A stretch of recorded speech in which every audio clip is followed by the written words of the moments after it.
Okay, so it's Wednesday, May the 6th, and we're here to talk about it. I'm not sure this topic has a proper name, but we'll just state a problem. It's an extension of the percent composition that we talked about in the last lesson.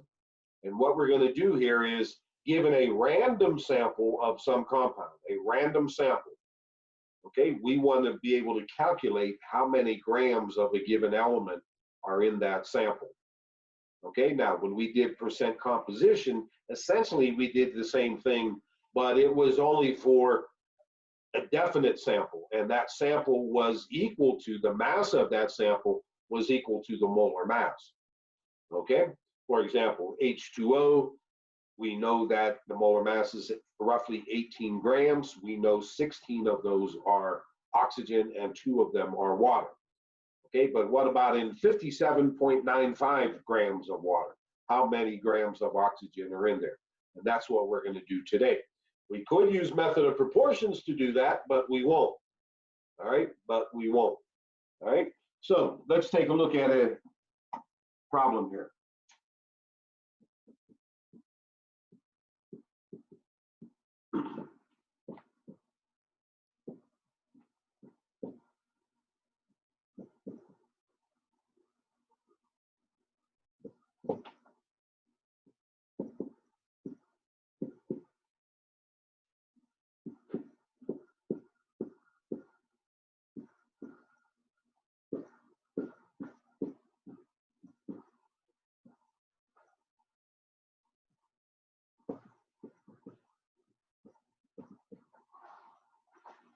Okay,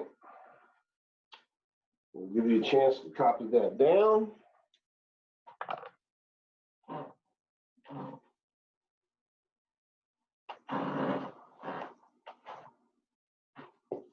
Now, in any of these problems, we're going to calculate the molar mass. It's going to be the first thing we do. So I'm going to get out my little whiteboard here, and we'll calculate the molar mass for silver nitrate.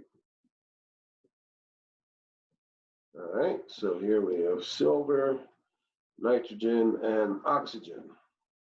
And nitrogen is 14.007, 15.999, and silver is 107.089868.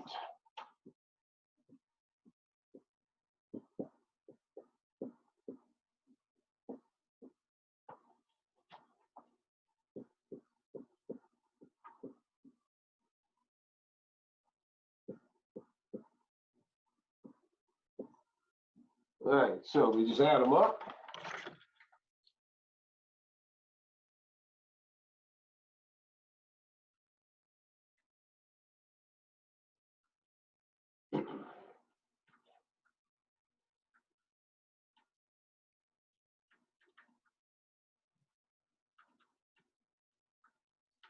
Okay, and I get 169.872 grams. And again, we're always going to write the word grams after that. Now, I'm going to put that in memory and actually calculate it again. I've been making some mistakes the past few days.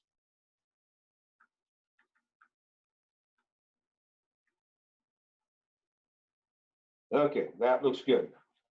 So I have that molar mass in my first memory. We'll give everybody a chance to make sure they have that.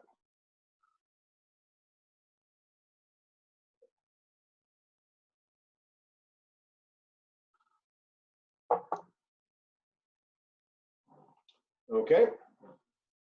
Now, what we did the other day, the most recent lesson, we said if I have 169.872 grams of silver nitrate, then I know there's 107.868 grams of silver. But I don't have 169 grams of silver nitrate. I only have 57.2. Again, we could very simply do this as a method of proportion problem, but we will not. All right, so what will we do here? Well, we're going to calculate what percentage of silver nitrate is due to silver, except we won't actually convert it into a percent. We'll stop short of multiplying times the 100. We'll just leave it as a decimal. So for silver nitrate, in 169.872 grams, I know that there are 107.868 grams of silver. So this looks just like percent, mass percent composition. Okay, but we're not going to multiply times the 100. All right, so the grams cancel here, and let's calculate that out. I have the molar mass in my memory. So let's see, how many digits can we have in our answer? We can have 6. 634,996.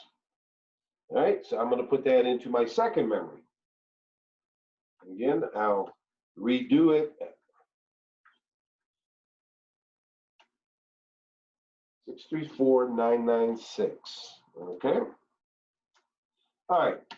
Now, again, if we wanted to turn that into mass percent, all we'd have to do is take this number and multiply it times 100.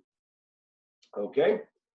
But, so how do we get to our final answer here? All right, we're interested in this 57.2 grams of silver nitrate, not the 169.872.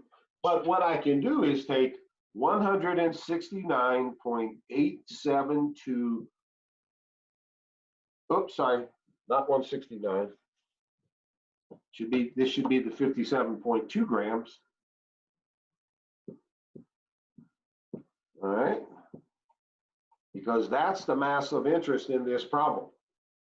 All right, and then I know that this amount, or this decimal amount of this many grams, is equal to silver. So I'm going to just multiply the mass of the compound times this decimal number.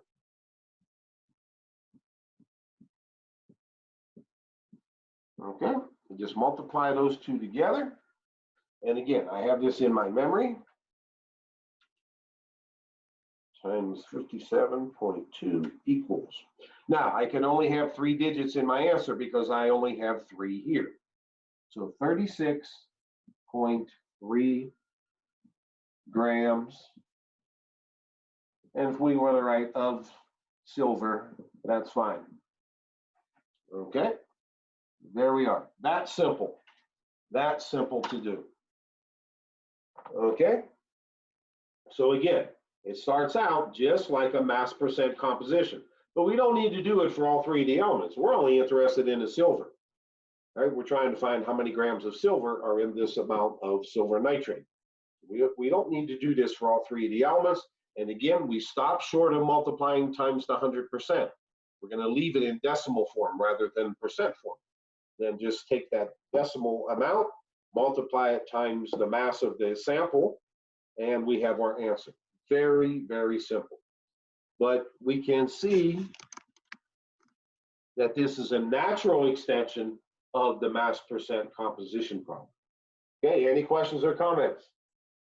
Any questions or comments? Okay, I'll just do another one then. And let's see. We had somebody check in here. We'll get you at the end though. These are very, very simple problems. Okay, so let's take a look at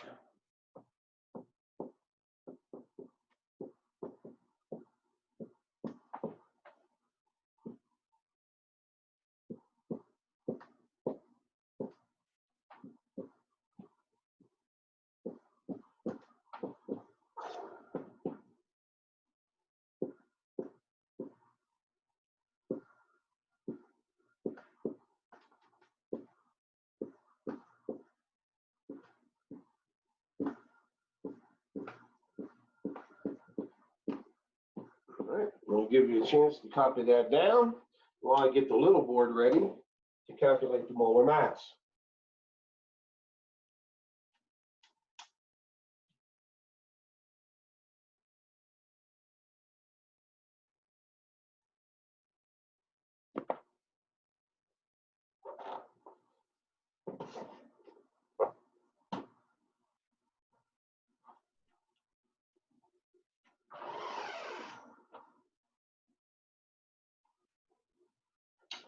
Okay, so we'll calculate the molar mass of this copper phosphate compound.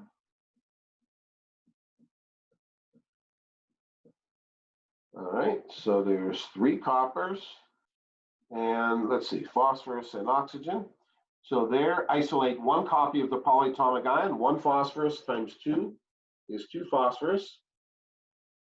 4 atoms of oxygen times 2 is 8. Don't be afraid to cover up like that. So the oxygen is 15.999. Phosphorus is 30.9738. And copper is 63.546. Okay, so let's calculate this out. 63.546 times 3 equals 190.638. That goes into the first memory. And for the phosphorus, 61.9476. That goes into the second memory. And 15.999 times 8 equals 127.992. And that goes into our third memory. Recall 1 plus recall 2 plus recall 3 equals, and I get 380.5776 grams. Okay, now I'm going to do that all over again one more time.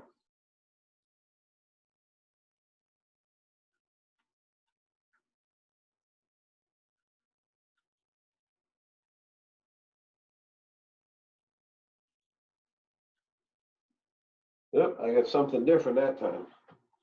Try it again.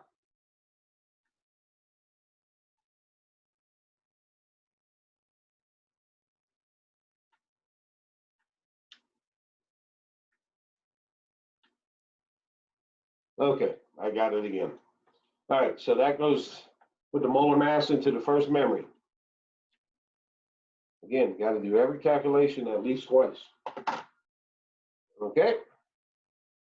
Everybody have that. Give a thumbs up whenever you have this copied down. I can take it down.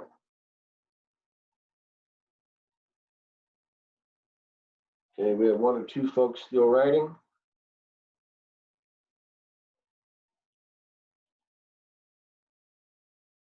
Okay.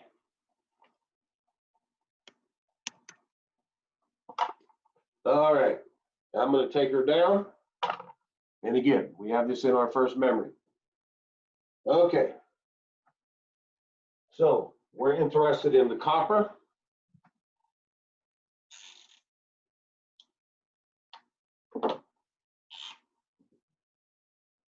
So for copper, I have, let's see, the mass was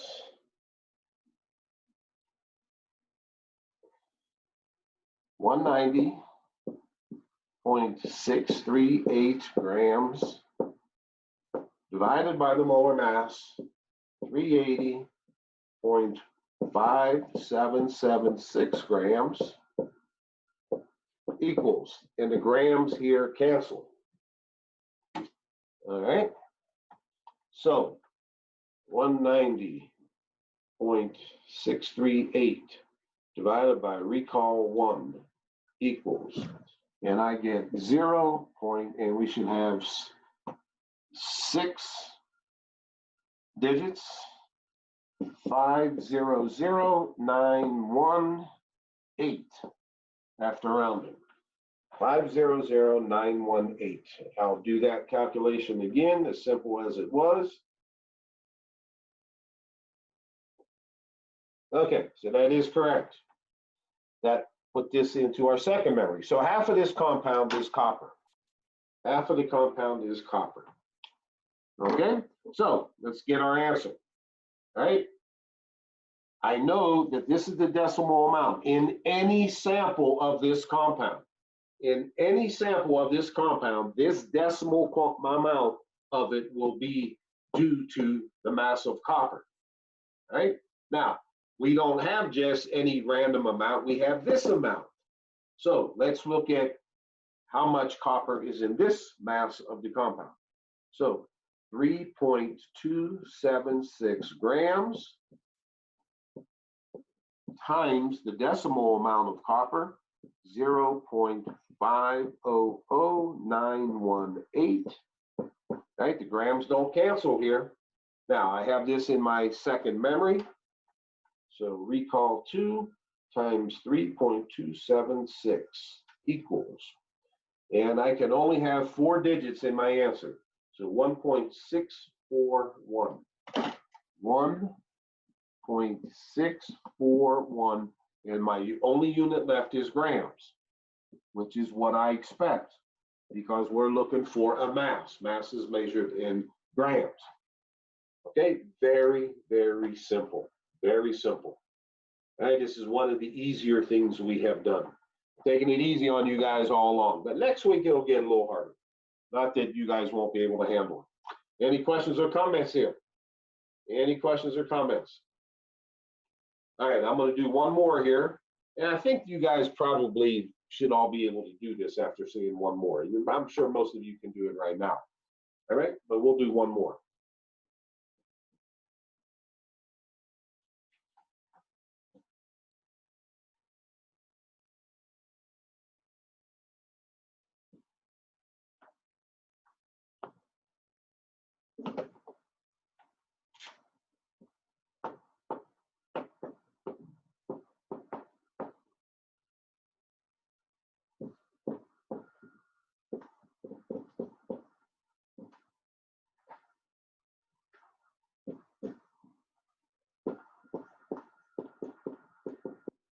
A little bit harder.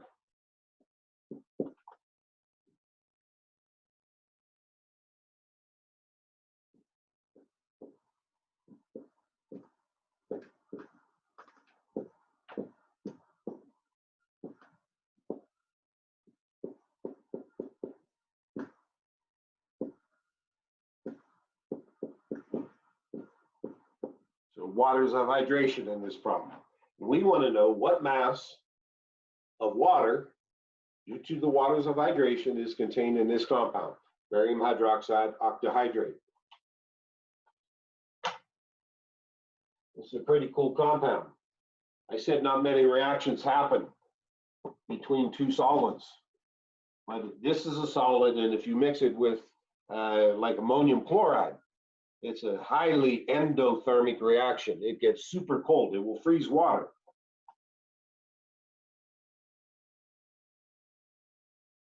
Although I got to admit, I tried it once and it did not work. But it's a classic experiment to demonstrate endothermic reactions. So we need the molar mass of this. I'm sure some of you are still copying, but I'm just going to get this written down.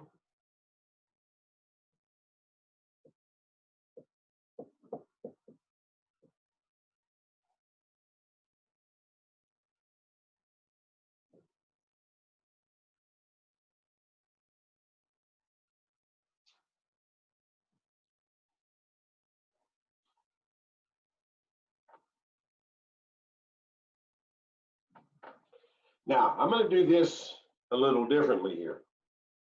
Okay, so we're going to look at barium and oxygen and hydrogen, and we're going to do the waters separately because that's what we're interested in this problem. Okay, the waters we will do separately. So there's one barium, and in the hydroxide, there's one hydroxide times 2 is 2 oxygens. One hydrogen times 2 is 2 hydrogens. And then I have 8 waters. 8 waters. Now, I go to my periodic table. Barium is 137.327. Right? Oxygen is still 15.999. Hydrogen is still 1.008. Now, off to the side here, I'm going to calculate the molar mass of water. All right, so we'll do that over on the side here. So hydrogen and oxygen, 2 and 1.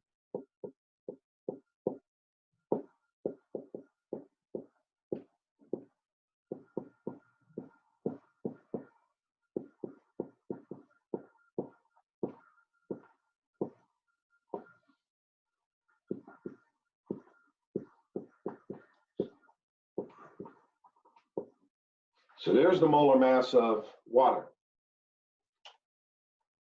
Give you a chance to get caught up.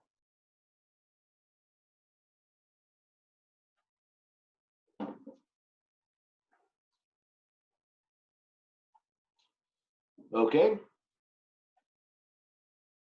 So when you have the molar mass of water copied down, give a thumbs up so I know I can move on.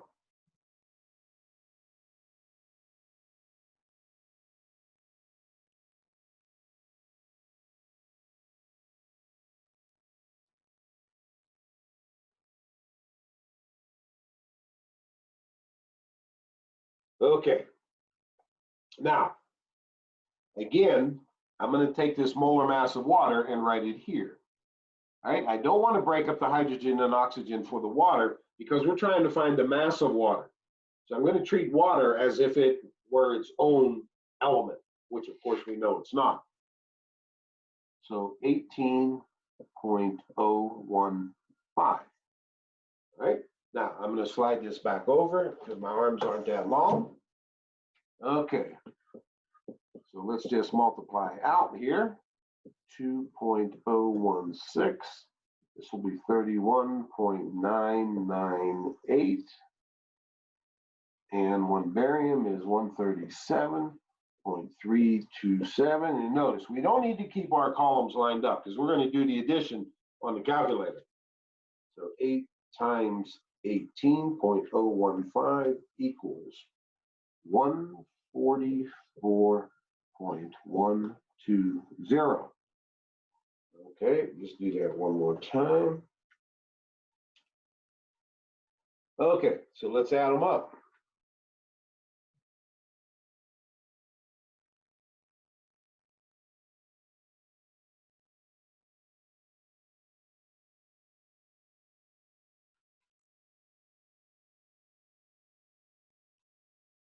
And I get 315.461 grams. I'm going to do it one more time.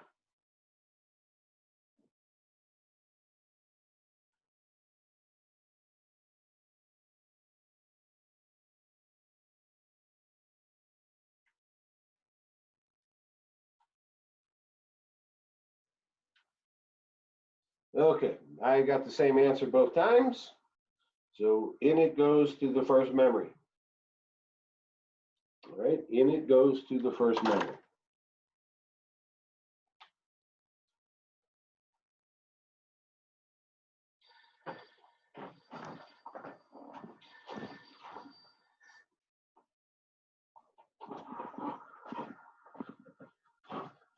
Okay, again, give us a thumbs up whenever you have this molar mass.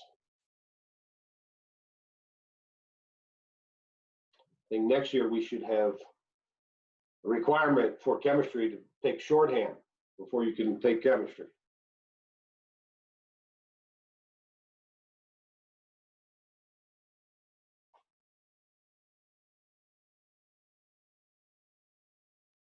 Okay, everybody have it. I'm going to take this down. If you still need it, speak up. No one ever says anything. All right, I'm going to take her away. All right. Now, we're going to write water here.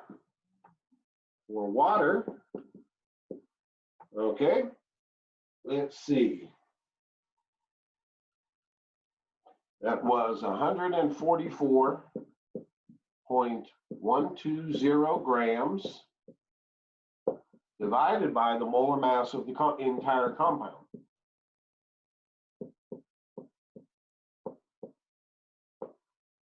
equals, okay, we're not multiplying times the 100%. Okay, so again, that's in my first memory. So 144.120 divided by recall 1 equals, and I get 0.45. Now we should have 6 digits. 456855 grams. 6 digits here, 6 digits here, 6 in our answer. Okay, we'll do that one more time. Okay, so I got the same answer both times. Okay, so this is the decimal amount of water in any sample of barium hydroxide octahydrate. So we want to apply that decimal amount of water to this particular mass of the compound. So we'll switch to red for that. So I'm going to have 27.5 grams times the decimal amount, 0.456855. All right, and just multiply it out. And I have this in my memory. So recall 2 times 27.5 equals, and I can only have 3 digits in my answer. I have 6 here and 3 here. So only 3 in my final answer. So I have 12.6 grams of water. My final answer. Okay. Any questions or comments? How many of us think we can do the assignment? Let's see his thumbs up here.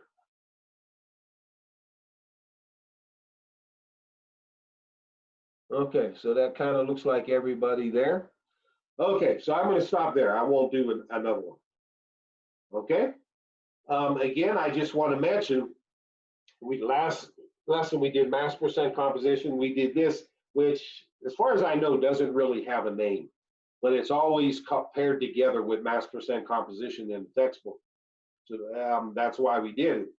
But remember, there's a third thing which we don't have time to do, where, and again, this is something that to identify an unknown substance, an unknown compound. So forensic scientists would do that, or a synthetic chemist, a chemist that makes new compounds, where you would take, you need to know how to do mass percent composition.